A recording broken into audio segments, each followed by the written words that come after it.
Hello friends, मैं कुशमिक एक बार फिर से आप सभी का अपने यूट्यूब चैनल गार्डनिंग नेट में स्वागत करता हूं। और आज के वीडियो की शुरुआत फ्रेंड्स इन बहुत ही प्यारे बहुत ही टेस्टी पूरी तरह ऑर्गेनिक वे में उगे हुए स्ट्रॉबेरीज़ के साथ। तो स्ट्रॉबेरीज़ किसे नहीं पसंद है फ्रेंड्स, इसके फ्लेवर को मुझे लगता है सभी पसंद करते हैं। तो आज का वीडियो जो है फ्रेंड्स वो मेरा इस छत पे उगे हुए स्ट्रॉबेरीज़ के ऊपर ही है। और वीडियो की शुरुआत करने से पहले फ्रेंड्स आपसे एक छोटी सी रिक्वेस्ट है कि यदि आप मेरे चैनल पर पहली बार आए हैं तो कृपया मेरे चैनल को सब्सक्राइब अवश्य कर लें, बेल आइकन दबाना बिल्कुल ना भूलें। चैनल देखते हैं लेकिन सब्सक्राइब नहीं किए हैं तो भी ज़रूर कर लीजिए फ्रेंड्स, क्योंकि मैं हमेशा कुछ न कुछ ऐसा इस पर डालता रहता हूँ जो आपके लिए बहुत ही उपयोगी बहुत ही फ़ायदेमंद है। हम उसका लाभ उठाते हैं, हम चाहते हैं आप भी उसका लाभ उठाइए। आपका सब्सक्राइब करना, लाइक करना, शेयर करना, ये सभी हम लोगों को बिल्कुल मोटिवेट करता है कि आपको हमेशा कुछ ना कुछ अच्छा दिखाते रहें। तो चलिए फ्रेंड्स वीडियो की शुरुआत करते हैं। और वीडियो की शुरुआत इन प्यारे प्यारे स्ट्रॉबेरीज़ के साथ। तो मैंने आपको पहले भी दिखाया फ्रेंड्स कि इन स्ट्रॉबेरीज़ को मैंने कहाँ उगा रखा है। ये देखिए फ्रेंड्स, मैंने इसे एक वेस्ट पाइप में उगा रखा है। ये पाइप मेरे यहाँ ऐसे पड़ी हुई थी।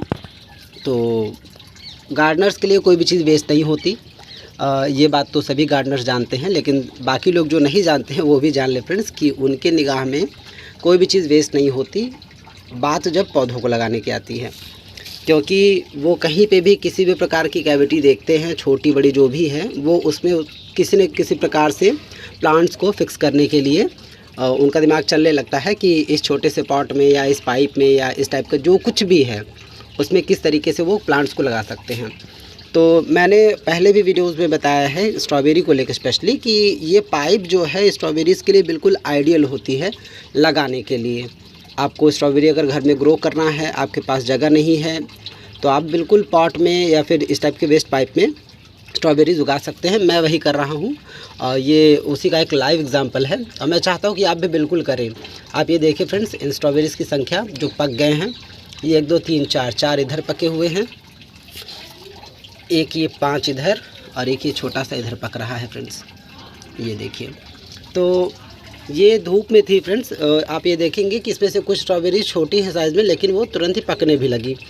इसका रीज़न क्या हो सकता है? जब मैंने इसको समझा तो मुझे ऐसा लगा कि ये धूप कुछ ज़्यादा ही रिसीव कर रहे थे। अब चूँकि धूप अब कड़ी होने लगी है तो इनको इतनी भी ज़्यादा धूप नहीं चाहिए, क्योंकि इस टाइप के फ्रूट्स को डेवलप करने के लिए जिसमें जो वाटर कंटेंट ही सबसे ज़्यादा होता है, तो इनकी वाटरिंग भी उसी लेवल पे होनी चाहिए और इनको इतनी धूप नहीं चाहिए क्योंकि ये विंटर सीज़न की फसल है। तो जब आप इनको लगातार धूप कड़ी लगती रहती है तो मॉइस्चर सूखता जाता है, तो ये छोटे आकार के में ही ये राइप होना स्टार्ट कर देते हैं, पकना शुरू कर देते हैं। तो मैंने जब इनको शिफ्ट कर दिया शेड में लगभग 3-4 दिन पहले, 4-5 दिन हो रहा है, तो आप ये देखिए इसमें एक नई ग्रोथ भी स्टार्ट हो गई इधर से, जो कि अभी तक मुझे नहीं दिख रही थी। मैंने इस ग्रोथ को नहीं देखा था। ये प्लांट तो ऐसी जो किनारे है, इस पे तो कोई ग्रोथ मैं ढंग से देख ही नहीं रहा था।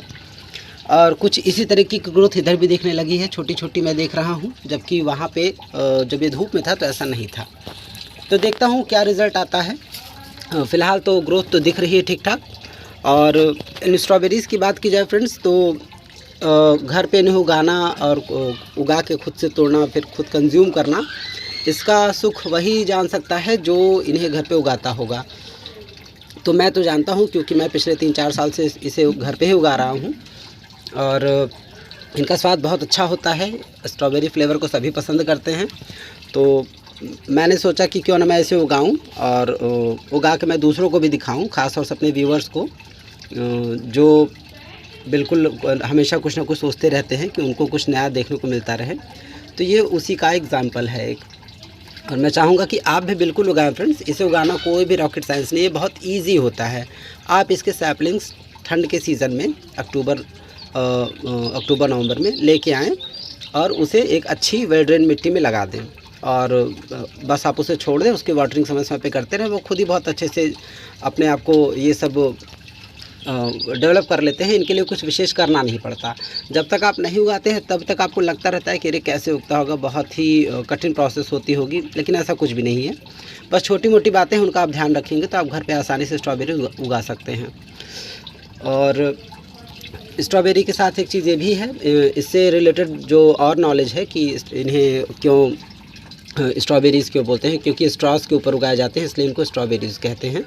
स्ट्रॉ यानी घास फूस, ज़मीन के कांटेक्ट में इनको नहीं आने दिया जाता, क्योंकि अगर ज़मीन के कांटेक्ट में आएंगे तो सड़ जाएंगे। इसीलिए ज़मीन के ऊपर जो भी मिट्टी होती है उसके ऊपर पहले स्ट्रॉस घास फूस सूखे रख दिए जाते हैं, उसके ऊपर इनको उगाया जाता है। और ये भी बताया था कि इस टाइप के पाइप वाला कंटेनर जो है इनके लिए बेस्ट क्यों होता है, क्योंकि आप देखिए बिल्कुल बाहर लटक गए हैं ये, तो मिट्टी से कांटेक्ट में आने का कोई चांस ही नहीं है। तो ये अपने आप ही अपने आप को सुरक्षित रखेंगे और हेल्दी रहेंगे, हेल्दी ग्रो होंगे। तो ये बहुत अच्छी बात है कि आप इसी तरीके से आप भी कोशिश करें, आप ज़रूर सफल होंगे, ऐसी शुभकामना आपके लिए। तो चलिए फ्रेंड्स, आपसे मैं कल फिर मिलता हूँ ऐसे एक रोचक वीडियो के साथ। तब तक के लिए आप सभी को happy gardening, keep trying, thank you.